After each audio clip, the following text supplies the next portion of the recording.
I'm thrilled to be talking with Betty Ng today. She is the CEO of Inspiring Diversity, and she's actually one of Crane's New York businesses' notable Asian leaders. Inspiring Diversity is all about how to foster a culture of diversity, equity, inclusion, and belonging. Betty has written several books, including Polling Power, which is about propelling yourself and others to success, which she wrote with her mother, Polling. And she's also a writer with her children, and they've produced best-selling books, including Persevering Penguins and Pals. She has appeared in tons of different media, including Forbes, and has an MBA from Harvard, also honors BA from Stanford. And a fun fact about Betty is that she is a certified pickleball coach. So tons of dimension with Betty. Thank you for so much for being here. Thank you so much, Analiza. I'm so excited for our conversation today. Betty, let's start with your upbringing and this path. How did you have the vision that you'd be an entrepreneur, that you'd have a DEIB program, that you would even be a pickleball coach one day? Admittedly, if you had asked me 7 years ago, even, I would have been like, excuse me? It was just not something that I had on my radar screen as I was growing up. So in terms of my background, I was born and raised in New York City, actually in Chinatown. And, frankly, I had very little exposure growing up to people outside of the Chinese community. And, but as I grew older and really got more exposure to people of different backgrounds and realized that truly anybody can be your ally. And then also, quite frankly, had my share of challenges as well as successes that ultimately did fuel my purpose, which is to be that builder of inclusive culture. And that's really what led me ultimately to founding Inspiring Diversity. There's a much longer story behind that, and I'm happy to go into any level of detail that you want to, but I'll leave the questioning to you. Betty, before starting Inspiring Diversity, you had this pretty great career. I mean, Harvard, Stanford, and going to Amex and the different consulting. I mean, it's a great resume with all of the brands. I mean, you have all the brands. If I were your Chinese mom, I would say, wow, Betty, you've done well. Like, you've really checked all those boxes. And yet you struck out to be an entrepreneur.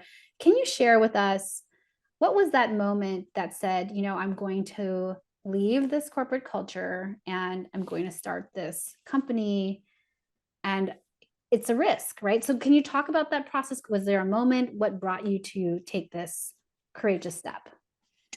Yeah, you know what? I have to say it was really a journey, right? Yeah, when people look at my resume, they're like, wow, this so impressive. And I have to say that it was really a great journey at the macro level in terms of ascending up the ranks. But I frankly had my share of challenges as well as successes. And that's why I oftentimes consider my journey actually one of going from pain to purpose and ultimately promise. So pain in terms of, from a personal standpoint, I've been the victim of hate crimes. My sister and I were beaten up simply for being Chinese when we were younger. I've been followed and chased simply for being an Asian woman. In corporate, even though it was, at the macro level, a successful experience and career, I had my share of challenges. Everything from microaggressions of being expected to serve tea, even when I was a senior executive, to an experience where I had a manager who continually downplayed my and another woman of color's accomplishments. And so, those painful experiences really ultimately fueled my purpose to be that builder of inclusive culture. And I leveraged that purpose even when I was in corporate, and I became the co-chair of the Women's Employee Resource Group in my last corporate role, as well as the founder of an Asian Leadership Initiative, because I felt that there are just so many things that need to be done to really move the needle with respect to diversity, equity, inclusion, and belonging. So even though my day job was in M&A And actually, that's how I met your husband at City. Um, you know, my night job was really to help to drive diversity, equity, inclusion, and belonging. And in 2015, I was awarded as a corporate trailblazer for the impact that I was having in diversity and inclusion, as well as my overall career success, rising up the ranks. And at that time, when I was awarded, I was asked to write an acceptance speech. And I had to think long and hard about who I am and how I got to where I am.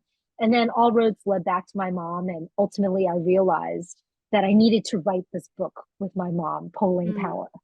And then, so it was like a combination of things, like knowing that I wanted to write a book with my mom about how do you propel your authentic self and others to success. And then also this just knowing that there are solutions out there that really needed to be developed to truly move the needle with respect to diversity, equity, inclusion, and belonging. And so, it was that combination of things that really made me think, well, you know, this is this is the time. This is the time for me to do it. And also, in my last corporate role, my the position in my group was eliminated. There was an opportunity in another group, but I really thought, you know what? If not now, then when? And so I made that leap into the entrepreneurial world because, for one thing, I had, after, 2 decades, over 2 decades in corporate, had saved some money. And so I felt that I had, a good financial base that I could always fall back on. But frankly, a lot of it too was this purpose that I felt I needed to really pursue. And also, what really made me fearless with respect to becoming an entrepreneur was the network that I have and the relationships that I have, that no matter what happens, that I would always have that support system and knew that I could always at some point go back to corporate if I wanted to. So I think that the combination of all of those things just made me feel that it was the right move for me, that, it was aligned with my purpose, what I really want to do. And I didn't want to live a life with regret. I had the financial stability as well as a support network so that, what, worst case scenario, I learn and I grow as a person. Purpose, financial stability, and community, having that base, and also this kismet, the opportunity to write a speech and realizing this is the work that I want to do. And it's deeply personal with my mother.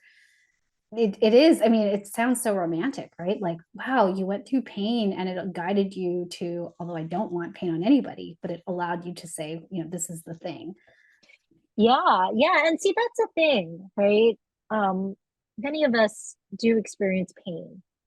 And sometimes, and especially when it's related to your identity, you start to question your own identity and, oh, is it better to be someone else of some other background or whatever?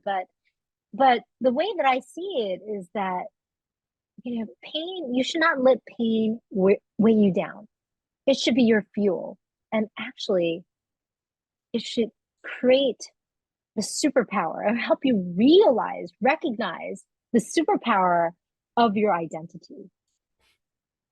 That resonates so much because the work that I've done in my life that's meant so much to me has been based on pain I felt as a child going to schools that weren't great, which led me to 15 years in education, building schools for low income kids of color.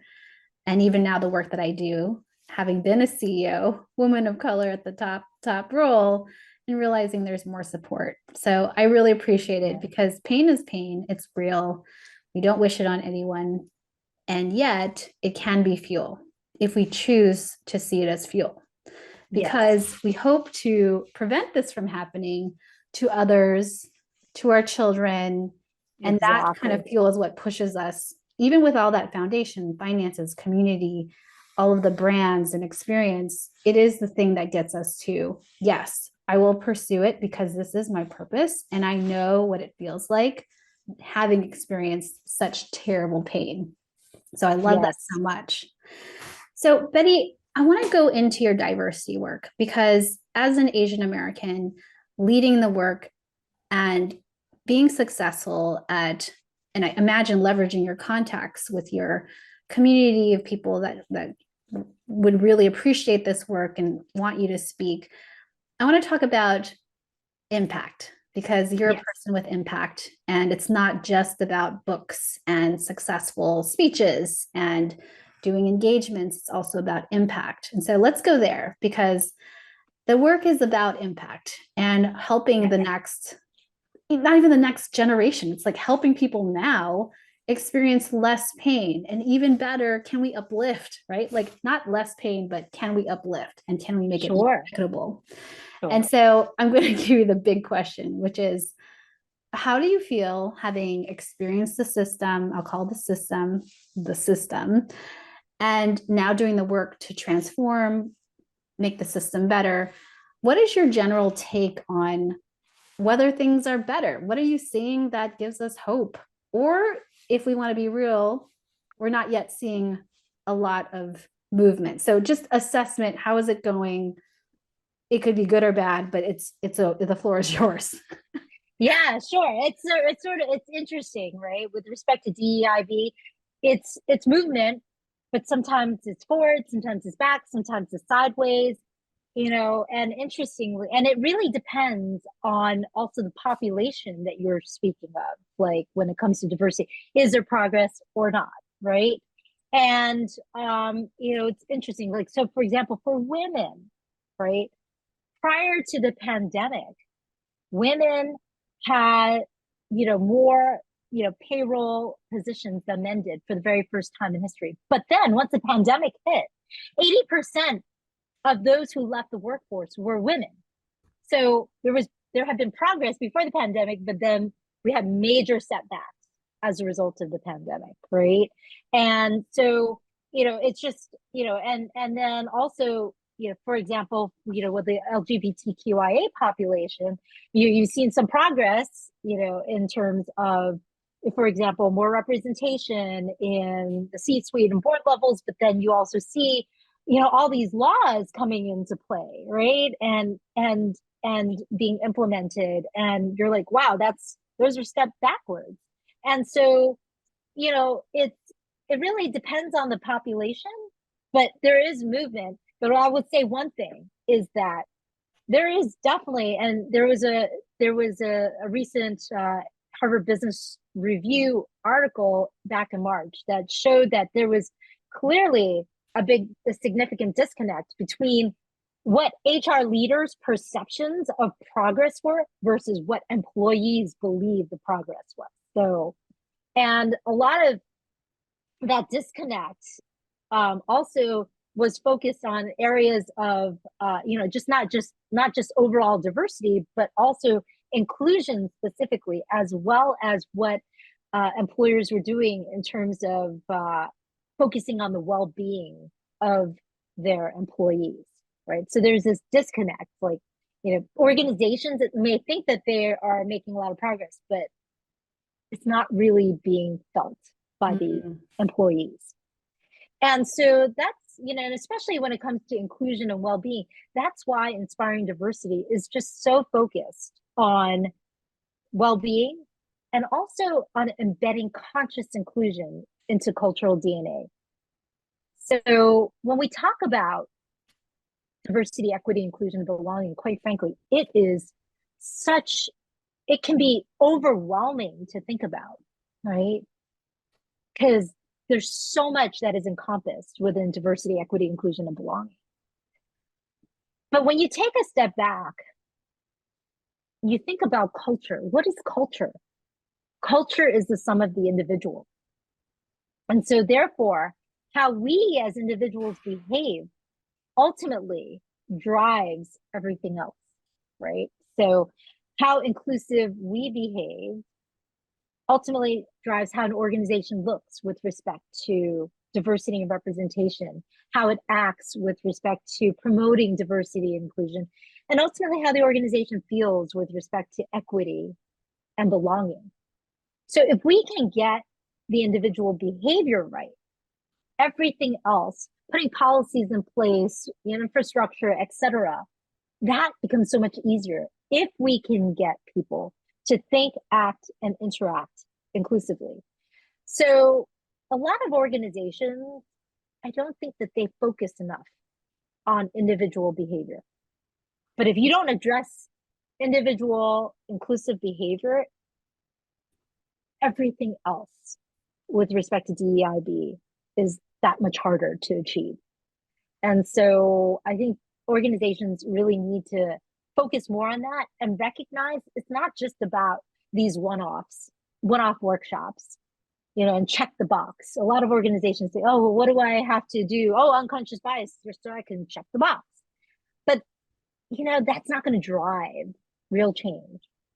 Research shows that when it comes to real change and lasting behavioral change, only 20% of it comes from insight that one-off workshops can offer.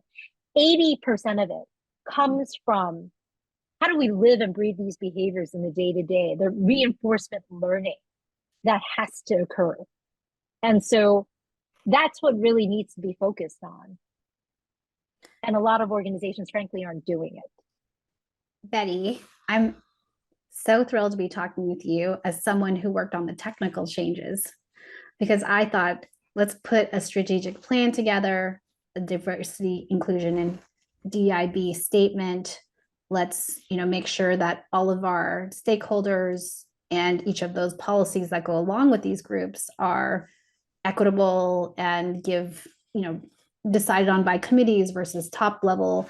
And honestly, I did not think about outside of the training, what does it mean on an individual level? I was just more structure, policy, and then even performance. Like, how do we motivate this type of behavior? How do we ensure we recruit for it? So I love talking with you because I feel like this is not the standard approach. Having gone to many conferences, having had many conversations, it is a really good idea, important idea to talk about the individual level, because it is true that culture is a sum of individuals. And if we don't think about that individual behavior, day-to-day behavior, what does that actually mean for the health of the organization? So yeah, for the health of the organization, and also when you're thinking about the policies and everything, right? If you do not have an inclusive mindset, the people who are developing those policies and systems and so forth, if they don't have an inclusive mindset and aren't also inclusive in developing policies and systems, then you're basically starting, from ground zero. Like, you're not really going to get the best. Agreed. So let's talk about it, because I want to bring along, there are many people on parts of their journey, could be beginning or could be more advanced, however we define those terms. And I'm curious because you might have people who are more, one, willing, and two, have skills, right? And I'm curious, when you think about bringing people along in the work, given that they're on different parts of their journey and maybe even not motivated, I'm curious how, like, it's at the individual level, it sounds great. And yet, how does one move individuals given the diversity of where they all are? Yeah. So, as you said, everyone is at a different point in their journey, which is one of the reasons why, for example, it's so important to establish that baseline. And as part of Inspiring Diversity's work, we have what we call our TIQ assessment. So TIQ stands for the Think, Act, Interact Quotient for Inclusive Behavior. And so, also I should say that many of us think that we're inclusive, but how many of us really, really understand what it means to be inclusive, right? And so based on extensive research and experience, we have boiled inclusive behavior down into 8 key behaviors. And we've developed an assessment that measures how people think versus act versus interact those inclusive behaviors. And as you can imagine, how you think doesn't necessarily manifest itself in how we act and interact, right? And so I think it's really important for people to assess their own inclusive behaviors. And and see where they are in terms of areas of development, areas of strength. And each person is very different, right? You can't just say, oh, I'm inclusive. You have to break it down by specific behavior, right? And so, I think that and so we have an online assessment, can do it within 15 minutes, and within seconds, you get your personalized, individualized heat map. Red, yellow, green, and you can click on any box within, the heat map, and it'll come up with recommendations for you specifically based on how you answered the assessment in terms of things that you should consider doing, as well as things that you should continue to do. So everybody could be at a different point in their journey, but it's really about honing in on specific behaviors. You mentioned that some people may not even be motivated, right? And so this is why it is so important to pull people into the conversation rather than push people in. Frankly, a lot of people are burnt out generally, but burnt out specifically with respect to DEIB. They're like rolling their eyes. Oh, not another DEIB thing. Oh, unconscious bias. Are you trying to behavior out of me or something? And that's why you have to not focus on bad behavior, unconscious bias. You have to go beyond unconscious bias and focus on what we call conscious inclusion.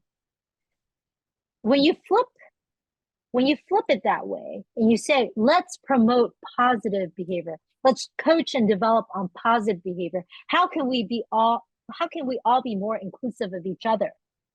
That takes on a very different tone than, okay, let's do unconscious bias training. Like, we're all bad people. Quite frankly, all of us have biases.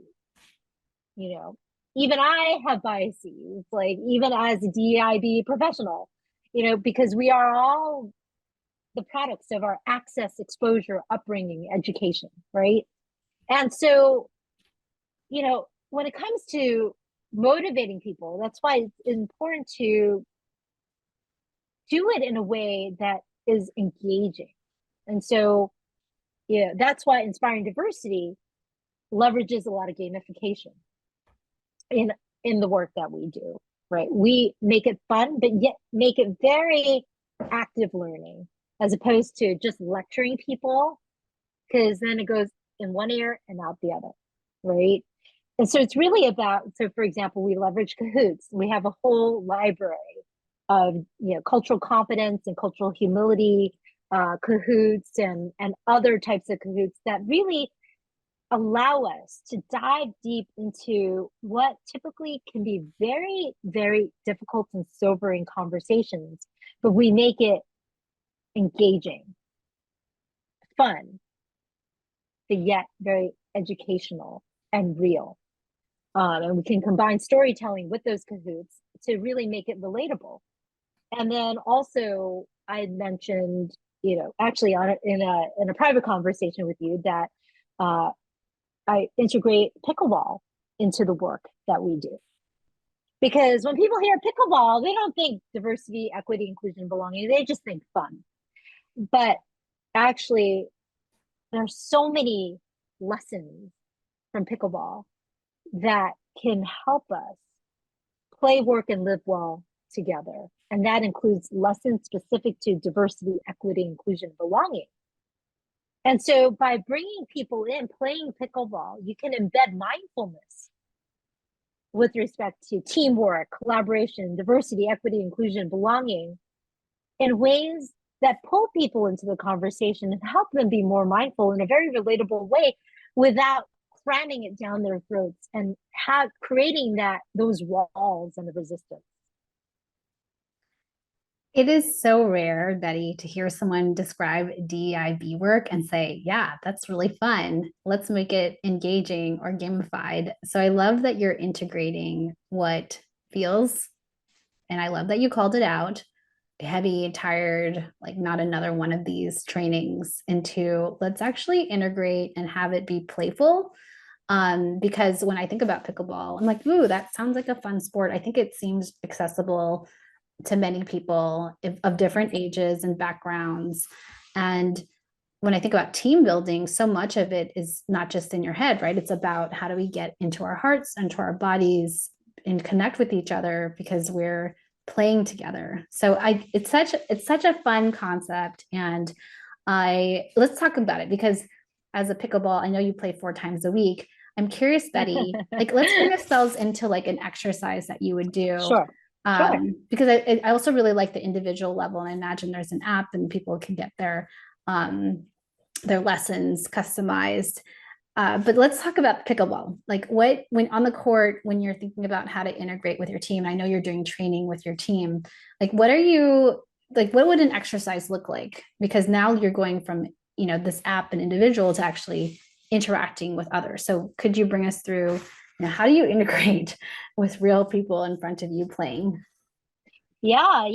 So, what we oftentimes do is really, get people together, like it could be any group, and have people actually share a bit about their background and, related to pickleball or, any other sports, just so that, people can get a better sense in terms of where everyone's coming from with respect to the game of pickleball. But then, there are a lot of parallels, right? As we go through these exercises to teamwork, like, oh, like when you're working in a team together, like it's important to understand the backgrounds of your team members, right? And how they may relate to the work specifically, right, that you're going to be doing, right? In terms of, and I don't want to give too much away because Sure. this is really about, lessons and actually leading the offside themselves, but it's really about having people play with each other Mm-hmm. and switching up their partners, right? Because one of the great things about pickleball, as you have pointed out, is that it is truly an inclusive sport. People of all backgrounds, ages, sizes, abilities can play pickleball. And pickleball is typically played as a double sport. And so it's really about teamwork. It's always about teamwork, right? As opposed to an individual level sport. And one of the great things about pickleball is, and especially open play, we oftentimes ask, so who haven't I played with? And Mm. so, in these sessions that I lead, it is really about having people play with different partners and then also be reflective of their experiences, lessons learned, and then tying those lessons into broader lessons that apply not only on the court but also off the court. And so just really integrating all those teamwork aspects, but because people are playing with different partners throughout the session, it's really about thinking about, team dynamics with different people, you know each other's strengths, weaknesses, taking into consideration all of that, how to best collaborate together, communicate with each other, and then go from there, right? And then and going through and playing pickleball and having people rotate through really helps to embed that mindfulness with respect to especially diversity, inclusion, and teamwork and collaboration. So fun. I mean, honestly, that sounds really fun. And I bet there's so much learning and also building and camaraderie and seeing Oh, people in new absolutely. light. I mean, people who are maybe Absolutely. brilliant at a certain content area at work sometimes that doesn't translate to the pickleball court and Absolutely. vice Yeah. versa. Yeah. And it's Yeah. also, I love that there's a humanity to it. Because often there's a face that you present at work and it's not the whole self. And so on a court, you're more, I mean, it's just more human, I think, to Yeah. express like, here's actually what I'm not, and you can't hide right behind your skill. Like it is like you're just playing together. And so it Yeah. provides so Yeah. much lightness in a heavy topic. So how fun, Yeah. Betty. That sounds really Yeah. incredible. And I love, love, Yeah. love that approach. Yeah. It's wonderful. And yeah, I mentioned that just before this podcast, and in fact led a pickleball coaching session with a bunch of business leaders and actually brought people of different backgrounds together who had never actually met each other. But they all collaborated, played together, and it was such an impactful session. When we talk about impact, right? It's not just about the numbers, it's about the experience. How do you make people feel? What are those takeaways that you might not be able to necessarily, track at a specific moment, with specific data, but the storytelling and the impact, the feelings that you leave people with. I guess theoretically you could do a survey and then you can show that impact, but it's really about, creating, as you said, that camaraderie, that community, right? And that embedding that mindfulness. And it was just really a wonderful session. And it just further reinforced to me the importance of and the power of pickleball. Mm-hmm. The power of pickleball. I had no idea, Betty, that was where we were going to be really striking a chord. And it sounds fun. And I mean, I'm like, if I had a team, I would lead my team through it. That sounds with you, sounds amazing. So tell me this before we move to lightning round, Betty, which is given this different way of approaching DEIB and putting play and having people build relationships and allow us to, feel it and then hopefully bring it to our company culture. How are you feeling about, and people are tired, right? That's real too. Like, how do you feel about, I mean, this is so weighty, but the future of DEIB? Like, do you, even with these revolutionary approaches, and I know that you're expanding, how do you feel like we're gonna move forward with it? What's your sense? Yeah, it's an interesting question because we talk about the revolutionary approaches that Inspiring Diversity is taking, but what is most of the world doing, right?